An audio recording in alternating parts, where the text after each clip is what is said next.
Hello everyone, welcome to my channel. I hope you guys are having a super fantastic day. My name is Michelle Williams and many of you know me as Coach Michelle, coming to you live from the ATL. Today's video is about CPA, a CPA. Do you need a CPA in your home care agency as a small business owner? I would say absolutely. I'm going to jump right into this because this is such an important topic. One of the mistakes that I made was not having a CPA to guide me throughout the year. So I'm going to give you guys some pointers or ways that I recommend and reasons why I recommend you have a CPA in your business. And this is not coming from a place of reading, a place of research. I'm going to give it to you raw, the way I use a CPA in my business.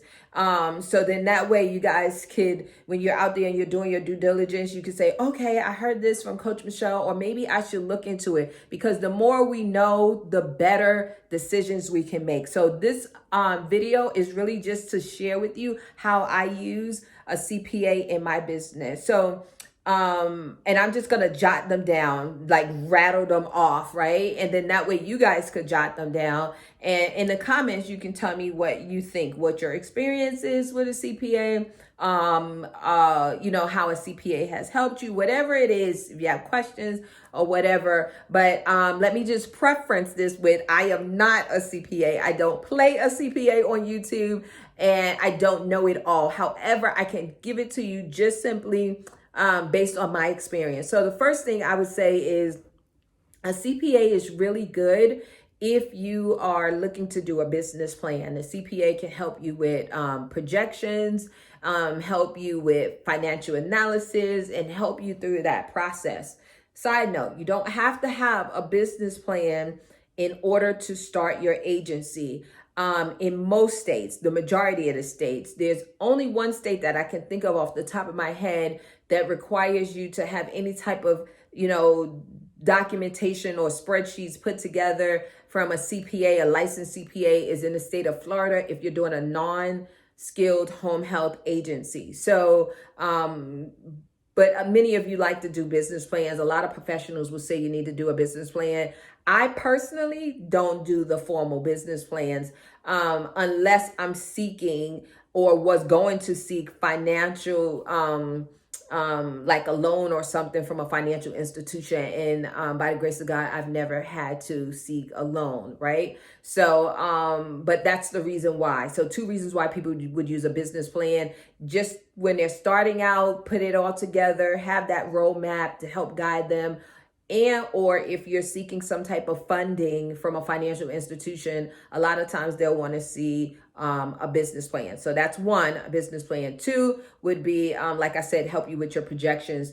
Three would be if you are looking to expand, right? So a CPA can help you with that expansion as well, looking at it from a financial perspective to make sure you don't expand too fast, grow too fast. And that may sound crazy to some of you, but that's like one of the top reasons why people fail in business, because they try to grow too fast. So you got to make sure that, your ideas as far as growth, your ambitions match your money, right? And what you have to invest.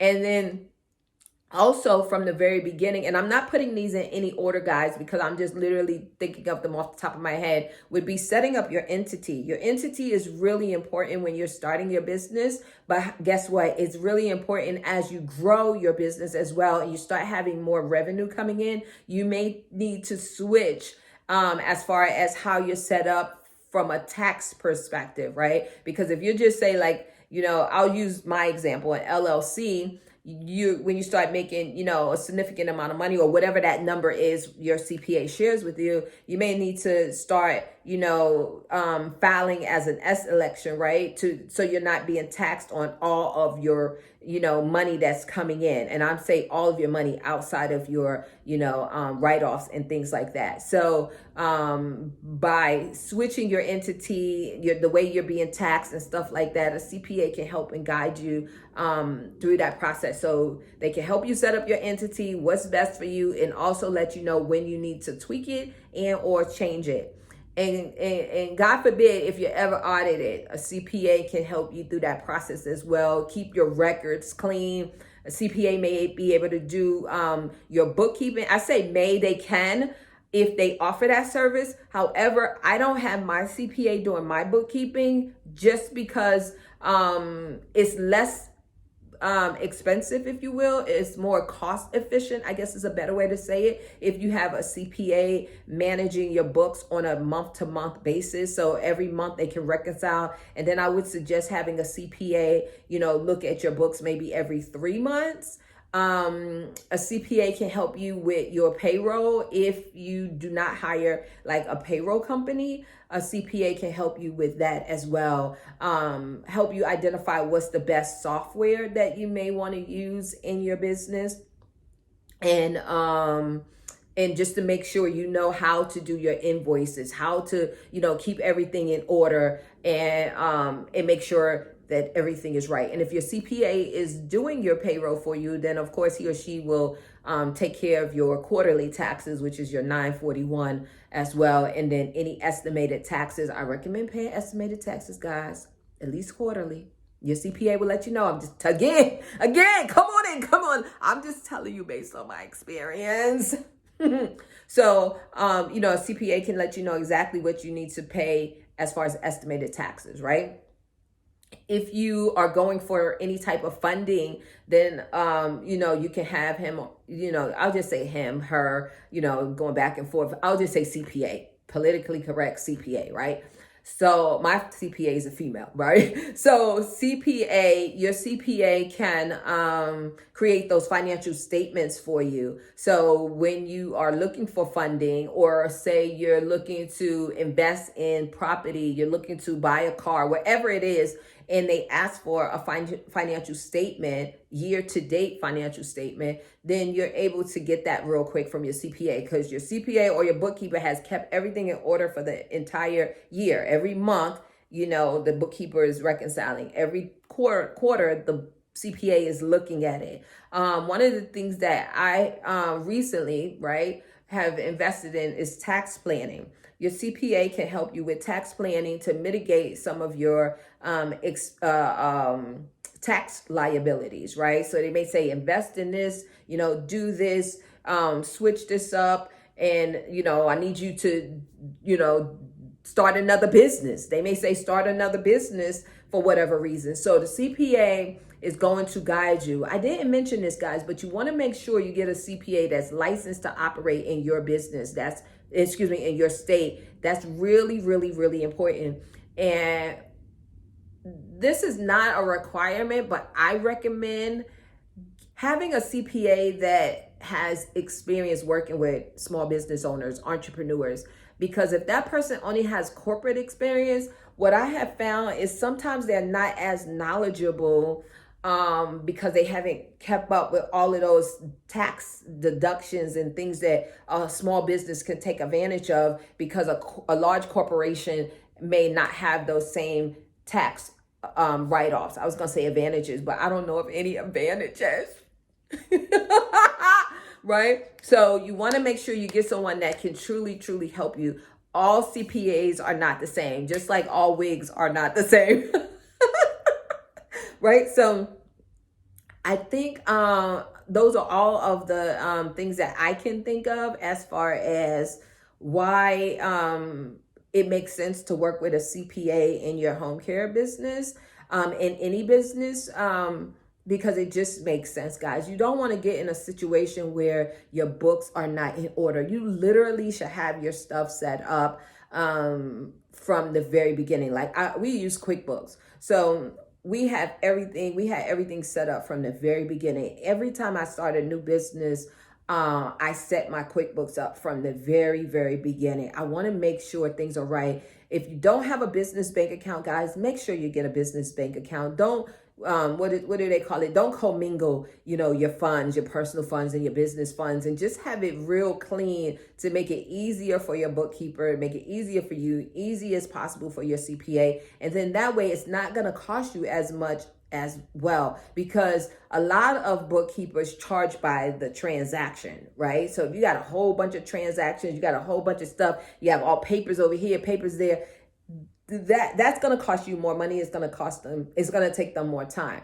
So what I recommend, and this is my last nugget for this video, is get a bank account, a business bank account, business savings account, and get another business account as well, checking. So you have two checking and a savings. Of course, you're going to save. You have all your money coming into that main account, and then you have that second checking account, and that's where you can, move your money and put your money over there that you need to have for taxes and things like that. So, but again, your CPA will tell you what's best for you. That's the way I do it with all of my businesses, and it just makes sense to me. If you have to write a check for your taxes, you want to know that that money is already there. Because if you get $10 in revenue, guys, don't spend that $10. That's not $10 in profit. That's $10 in revenue. So you got to take all that stuff away, your overhead and all of that. And guess what? You still got to take away what you got to pay Uncle Sam. And yes, he is your uncle.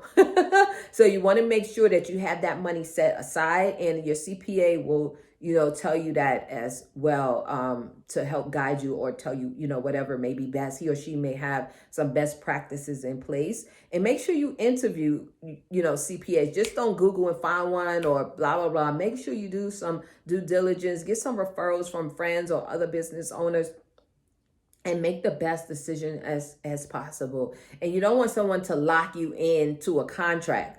I don't think you should be locked into a contract. I believe that, they should, I believe you should pay based on, or stay, not pay, stay based on being happy and receiving the service that you signed up for, basically, is what I'm saying, right? If a CPA come to you and want to lock in for a year, I don't necessarily know if I would do that. With my CPA, I did sign an agreement. However, I pay month to month, and I'm not locked into an agreement. We just signed a contract, a time frame. So, but I'm not saying anything's wrong with it. I just wouldn't recommend it. But you want to be with someone that you can build a relationship with, and that person know your business from the very beginning, and that person understands, your business, your goals, your financial goals, and which way you want to go and stuff like that, and really guide you through the process. So hope you guys found value in this video. That's my purpose, is to, on YouTube, is to share value, to share my experiences and things that will help you grow your business. And also, to get you thinking about things that you may not have thought of. So this is Coach Michele coming to you live from the ATL. Check me out. My website is myhomecarecoach.com, myhomecarecoach.com. Check me out on Facebook at I am Coach Michele. I am Coach Michele on Facebook, and also on Instagram. I'm always dropping videos and nuggets on Facebook. So you definitely want to go there. Again, I am Coach Michele. If you have not already subscribed to this channel, make sure you click the bell so you can turn on your notifications, subscribe so you can be notified each and every time I drop a new video. So you guys take care, God bless, and I wish you much, much success. Get out there and do it.